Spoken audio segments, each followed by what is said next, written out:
وقال رب اوزعنی ان اشکر نعمتک التی انعمت علی.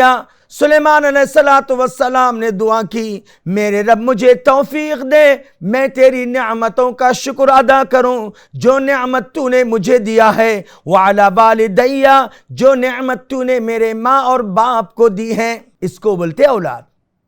آج کے زمانے میں کیا جی؟ ماں باپ کے نام پہ ٹھکرے پھوڑنے والی اولاد. ہمارے بابا کہے گا ڈنکا کر گئے چھوڑو مولوی صاحب. ہمارے بابا کیا رکھے گئے بول کو. ہماری اماں کون سا ڈھنکا کر کو گئی بول کو. نعوذ باللہ ایسی نالائق اولاد کو جینے کا کوئی حق نہیں. میں نہیں بولو، اللہ کے نبی نے کہا.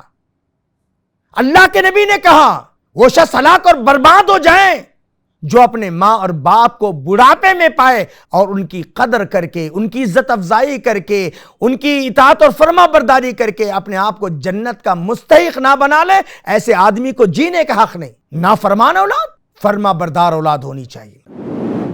مرسی ٹی وی کے مزید ویڈیوز کے لیے ہمارے چینل کو سبسکرائب کریں اور بیل آئیکن کو کلک کرنا نہ بھولیں. جزاک اللہ خیر. مرسی ٹی وی، پیغام رحمت.